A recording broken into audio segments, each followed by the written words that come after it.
So Liverpool are in talks with Crystal Palace over the signing of Marc Guehi and believe the defender wants to join them. We understand Liverpool have open talks with Palace for the England international. Palace value Geuhi at £40 million, but Liverpool will not overpay.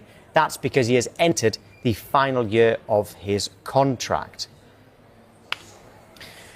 Right, Tim, everybody seems to have been saying that Liverpool need a centre-back and Geuhi is the obvious name that stands out. So what do you think of this potential move?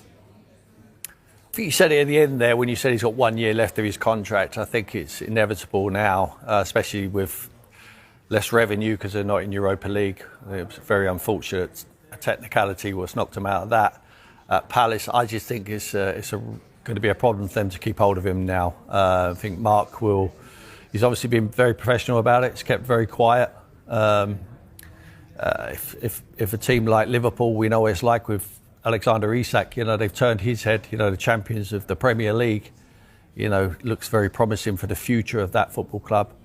To have an opportunity to be able to join them, I think it's a very attractive proposition for someone like Marc Guehi, and I can see it happening, I really could. It doesn't seem like there's anyone else in at this stage. Is that purely because it's Liverpool and they think, well, we probably can't compete with them right now because they're the champions?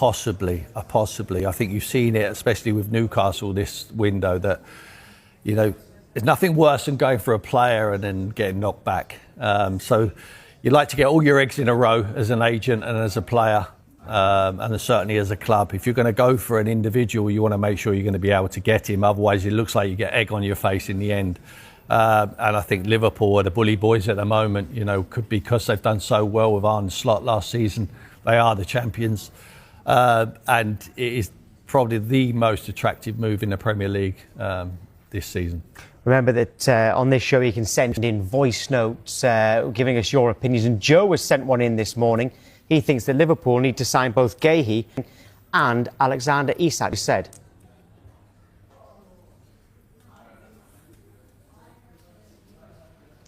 this is Joe from Athy in Kildare in Ireland, and I think on the subject of Marc Guehi being the most important signing for Liverpool, I think from the Charity Shield, that was definitely a priority that we needed to address, so it's good to see that we're addressing it, but I still think we're short up top, as it showed when Ekitike came off later in the game. So I think if we can get another forward, preferably Isak, over the line, and Geuhi, both deals will be very important.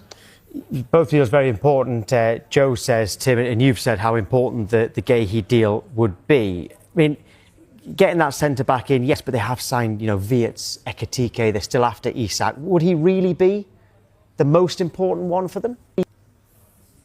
For me, the most important one is Alexander Isak. You're absolutely right, Tom. They have got the firepower. They've shown that they can score goals. They've signed Wirtz as well, who's a very good player. Still got Mo Salah. Looks like he's happy at the club now. You see his numbers year in, year out. But I just feel, if you was to ask Pep Guardiola and Mikel Arteta, who I think are going to be the two managers who get closest to Liverpool this season, which player they don't want to see join Liverpool Football Club, I think the one name would be Isak. He's a superstar. He's already rehearsed. We already know what he can do in a decent team in Newcastle. I just think he is the player that the whole neutral footballing world does not want to see go to Liverpool Football Club, because if they do, they're going to be a serious proposition on all fronts. Well, we're going to get the Newcastle side of the Isak deal a little bit later on, but on Geuhi, it's also quite a frightening prospect for other clubs to see him linking up with Virgil van Dijk at centre-back, wouldn't it? Oh, it'd be great. I mean, he's a good player. We know he's a good player. And he seems like he's stayed very quiet. He knows that he's holding all the cards, whether it happens now or whether it happens next year on a free transfer. There'll be a queue around the corner for Marc Guehi next season. He can take his pick. But normally you wait. If the pick's not there, if he's not out there for you, then you wait as a player. But if his, like I said, how attractive the move is to Liverpool, if they're there now, and they're willing to pay the price, I think Steve Parish and Crystal Palace would wish him well and move him on his way. And it will be a fantastic signing for Liverpool Football Club. Yeah, it seems like it would be a good signing for Liverpool. Okay, our poll today, by the way, which is live, we are asking you very simply, in terms of Liverpool, which player would be a more important signing? Would it be Alexander Isak?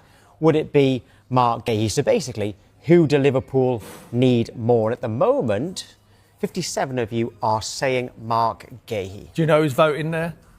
Arsenal fans and Man City fans. Yeah, I think you might be right there. You might be right there. And Newcastle fans as well, maybe as well. Okay, but in terms of that time, you've answered that question. You very much believe that it is Isak. Abigail was saying how confident that Liverpool are about winning the title again. If you had Isak and Geuhi, can anyone touch them? I know you've just said Arsenal there, but would you still say there's going to be a gap?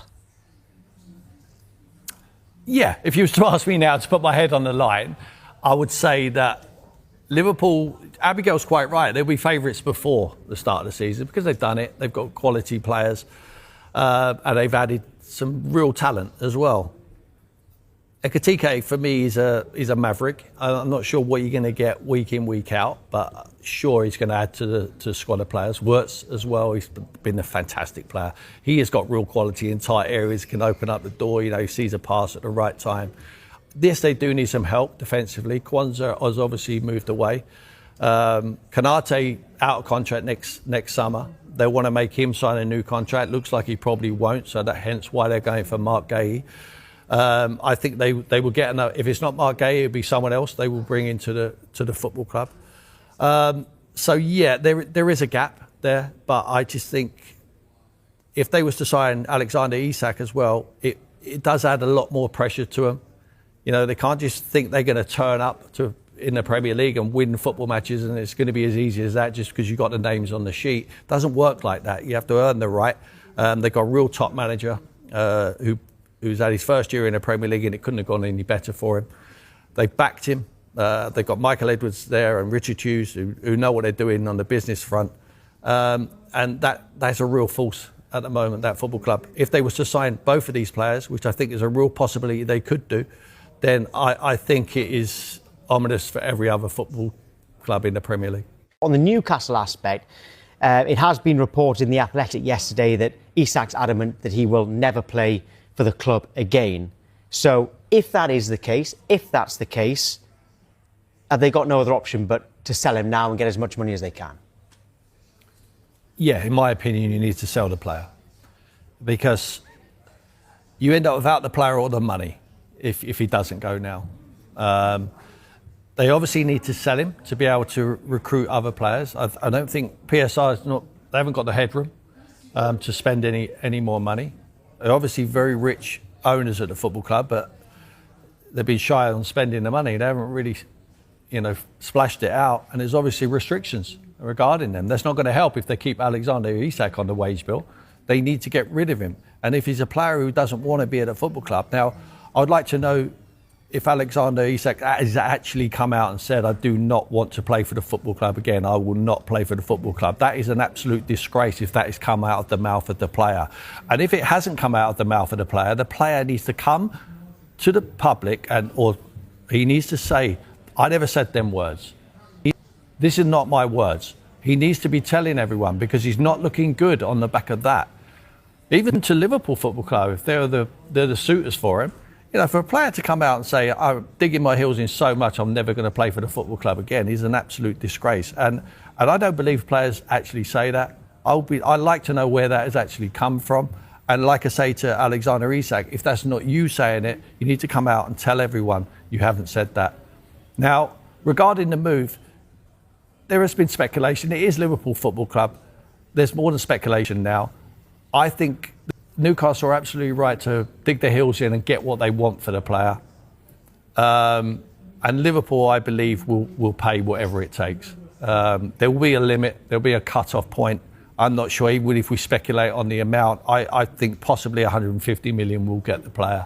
Now, whether Liverpool are prepared to pay that or not, we've already spoken in the first part of the show how important we feel like it would be, or I certainly feel it would be to the football club and to Liverpool's chances of replicating what they did last year and probably going one stage further and winning the Champions League.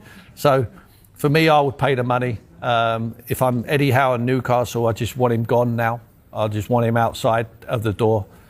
And I want to be given that money with enough time to spend so I can... You're not going to find a replacement for Alexander Isak. That's going to be impossible. We see how difficult it is for any football club in the Premier League trying to look for strikers. You know, when Šeško and Gyöhi looks to be the only two out there. We brought them to the Premier League now. Who else is out there? Who else is out there? Don't try and find a replacement. I think Eddie Howe knows that, yes, he might need to go and find a striker, but you're not going to spend the whole pot, what you bring into the football club for Alexander Isak. I think you just need to find a different solution and strengthen in other areas. Maybe 2 or 3 players for the money what you get for Alexander. But this episode needs to come to an end now. It's getting boring for everyone, and certainly for Eddie Howe and Newcastle. For the future of their football club. They had a very good season. They like to progress on that. It's going to be very difficult without your top striker, who was so influential for them. But that's football. It's not changed. It's always been the same.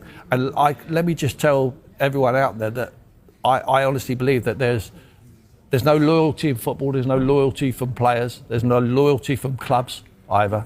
The only loyal people in this game are the fans, the people who are contacting us today, and the people who are out there and are paying their earned money to go and pay and watch their team play every week. Unfortunately, there's no loyalty from players, managers, or clubs themselves. The fans are the loyal ones. That is the industry we're in. Unfortunately, is for me to say that.